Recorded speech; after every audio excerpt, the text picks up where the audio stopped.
पप्पू खान इतना बड़ा तोप है कि प्रशासन के हाथ पांव फूल रहा है उसको पकड़ने में। सच्चाई हर कोई जान रहा है। ये जमीन जो है हमारी पत्नी के नाम से बेचा और हमने इसको खरीदा और आज मेरे कब्जे में। फरमाना कि मेरे पास सारा कुछ है भाई। किस आधार पर वो बोल रहा है? किस आधार पर उसका हिम्मत है कि मेरे बोर्ड पर फैक्ट्री पर बोर्ड लगाया? कोर्ट जो फैसला करेगा जिसके हक में उसकी जमीन रहेगी, मेरी रहेगी या उनकी रहेगी। मेरा आरोप है कि मेरी फैक्ट्री को जबरदस्ती ताला मार के बोर्ड लगाया गया और कहता है तुम यहाँ पर आओगे तो तुमको जान मार देंगे। वैश्य समाज के एक उम्मीदवार हैं जो यहाँ से आरजेडी से चुनाव लड़ना चाहते हैं, साहू समाज से, और ललन साहू भी साहू समाज से आते हैं। तो उन्हीं के इशारे पर ललन साहू अपना अनर्गल बयान दे रहे हैं कि आपको सरकार बनाना है तो चुन के ऐसे गुंडे आतंकी को पार्टी से बाहर कीजिए और अपने पार्टी को बचाइए। बिहार शरीफ के राणा बिगहा में जमीन विवाद को लेकर पूर्व लोजपा नेता जगेश्वर यादव और व्यवसायी ललन कुमार ने राजद के पूर्व विधायक पप्पू खान पर धोखाधड़ी और रंगदारी मांगने का आरोप लगाया है। पीड़ित ललन कुमार का कहना है कि उन्होंने भागन बीघा की जमीन पर फर्नीचर फैक्ट्री लगाई थी, जिस पर पूर्व विधायक ने दावा ठोकते हुए अपना बोर्ड लगा दिया। जब विरोध किया गया तो रंगदारी मांगी गई।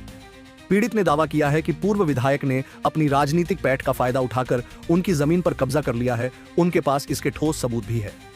एसपी से लेकर डीजीपी तक गुहार लगा चुके हैं, लेकिन इस पर कोई ठोस कार्रवाई नहीं की गई है। वहीं पूर्व लोजपा नेता जगेश्वर यादव ने भी नौकरी के नाम पर लाखों रुपए लेने का आरोप लगाया। वहीं पूर्व विधायक का कहना है कि विधानसभा चुनाव को देखते हुए वैश्य समाज के एक प्रत्याशी के इशारे पर यह विवाद उछाला जा रहा है। पूर्व विधायक पप्पू खान ने सभी आरोपों को खारिज करते हुए कहा कि यह जमीन का विवाद कोर्ट में लंबित है और रंगदारी की बात निराधार है। कोर्ट जिसके पक्ष में फैसला करेगी, जमीन उन्हीं की होगी। उसके पहले कोई भी टीका टिप्पणी नहीं करनी चाहिए। फिलहाल दोनों पक्ष अपनी अपनी जमीन का दावा कर रहे हैं, जबकि सरकार जमीन विवाद निपटाने के लिए राजस्व महाअभियान चला रही है।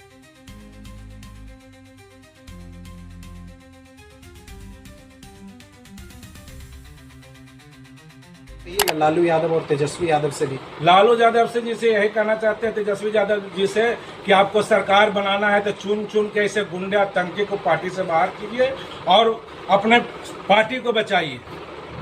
आपका आरोप क्या है विधायक को? मेरा आरोप है कि मेरी फैक्ट्री को जबरदस्ती ताला मार के बोर्ड लगाया गया और कहता है तुम यहाँ पर आओगे तो तुमको जान मार देंगे और नहीं तो 1.5 रुपया दो। प्रमाण है? फरमाना कि मेरे पास सारा कुछ है भाई। किस आधार पर वो बोल रहा है? किस आधार पर उसका हिम्मत है कि मेरे बोर्ड पर फैक्ट्री पर बोर्ड लगाया? और किस आधार पर, जो बताइए हमको। कहीं शिकायत की है? कहीं शिकायत किससे नहीं की है? डीजीपी से। डीजीपी का सख्त आदेश है कि इस पर कार्रवाई करो, लेकिन जिला पुलिस प्रशासन कुछ नहीं कर रही है, मतलब उससे डर रही है। पप्पू खान इतना बड़ा तोप है कि प्रशासन के हाथ पांव फूल रहा है उसको पकड़ने में। सच्चाई हर कोई जान रहा है, ऐसा नहीं है कि नहीं जान रहा है। एसपी से लेके डीजीपी से लेके हर मंत्री विधायक सबको बोल चुके हैं। सबको यही बात बोलते हैं कि तो गुंडा चोर बदमाश है। ये तो गुंडा चोर बदमाश को कौन सीधा करेगा?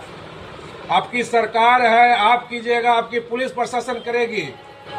क्या नाम हुआ? मेरा नाम ललन कुमार हुआ। और यदि मुझे नहीं इंसाफ देंगे, न्याय नहीं देंगे, तो हम आपसे यही अपेक्षा करेंगे। हमको ये बोल दिया जाए कि आपको बिहार में रोजगार करना है और फैक्ट्री लगाना गुनाह है, तो मैं छोड़कर बिहार जाने के लिए तैयार हूँ। आप लोग यहाँ गुंडागर्दी को पनाह दीजिए, संरक्षण दीजिए। ललन साहू जी तो एक मोहरा हैं, चूँकि विधानसभा चुनाव सर पर है। वैश्य समाज के एक उम्मीदवार हैं जो यहाँ से आरजेडी से चुनाव लड़ना चाहते हैं, साहू समाज से, और ललन साहू भी साहू समाज से आते हैं। तो उन्हीं के इशारे पर ललन साहू अपना अनर्गल बयान दे रहे हैं। जिस जमीन का मुद्दा है ये कोर्ट में लंबित है, टाइटल चल रहा है। ये जमीन जो है भागन बीघा में जूट मिल के नाम से जाना जाता है।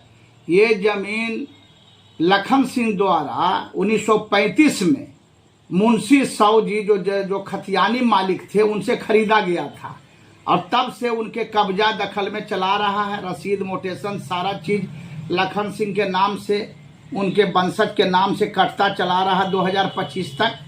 और उन्होंने ही ये जमीन जो है हमारी पत्नी के नाम से बेचा और हमने इसको खरीदा और आज मेरे कब्जे में है। लेकिन हमको बाद में ज्ञात हुआ कि उसमें किराएदार हुआ करते थे बनारसी प्रसाद, मोकामा इलाका के रहने वाले थे, जूट मिल चलाते थे, वो एज ए रेंटर थे उसमें। लेकिन उन्होंने साजिश रच करके खतियानी मालिक के पोता से जाल फरेब करके, जब खतियानी मालिक 1935 में बेच दिए तो पोता को बेचने का क्या राइट है, तो पोता से उन्होंने रजिस्ट्री करा के रसीद कटा लिया, जिसके खिलाफ जो है हम लोगों ने टाइटल सूट किया है सिविल कोर्ट में। टाइटल ऑलरेडी चल रहा है, टाइटल नंबर 444 है, तो उसको ऑलरेडी हम लोगों ने रजिस्ट्री को रद्द कराने के लिए टाइटल लाया है। अब कोर्ट अपना जो फैसला करेगा। तो जो मामला कोर्ट में लंबित है उस पर हमको टीका टिप्पणी क्या करना है।